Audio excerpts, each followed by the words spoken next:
പുതിയൊരു വർഷം കൂടി വരാൻ പോവുകയാണല്ലേ.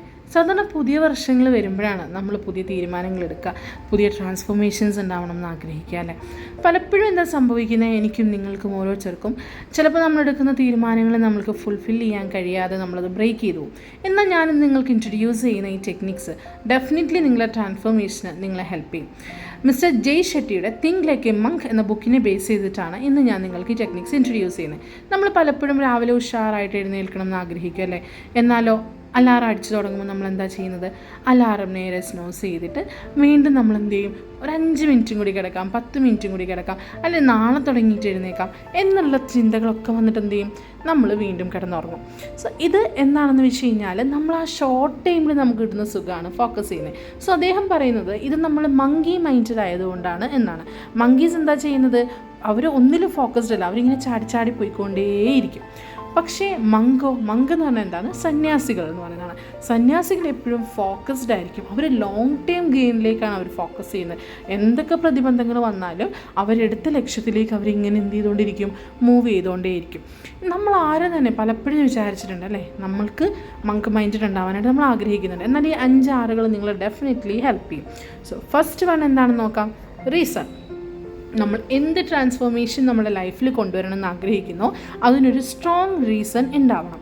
സോ നമ്മളുടെ സ്ട്രോങ് റീസൺ എന്താണെന്ന് കണ്ടെത്തും ആൻഡ് അതിനെ ഫോളോ ചെയ്യും.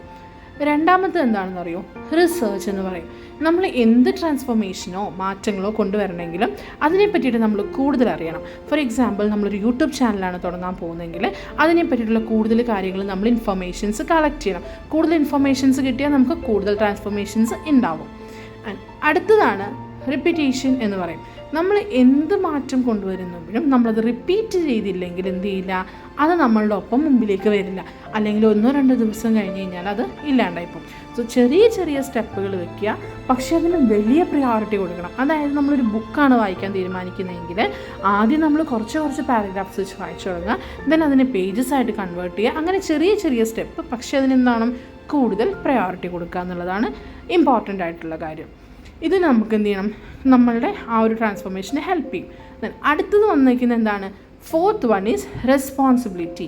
അതായത് നമ്മൾ എന്താണോ ആഗ്രഹിക്കുന്നത്, ഇപ്പോൾ നമ്മൾ ജിമ്മിൽ പോകാനാണ് ആഗ്രഹിക്കുന്നത് അല്ലെങ്കിൽ സൈക്ലിങ് ചെയ്യാൻ ആഗ്രഹിക്കുന്നതെങ്കിൽ അതിന് ഇൻട്രസ്റ്റ് ഉള്ള ആൾക്കാരുമായിട്ട് നമ്മൾ കൂടുക, അവരുടെ കൂടിയിട്ട് നമ്മൾ അതിലേക്ക് കൂടുതൽ പോവുക. സോ നമ്മൾ കുറച്ചും കൂടി റെസ്പോൺസിബിൾ ആവും.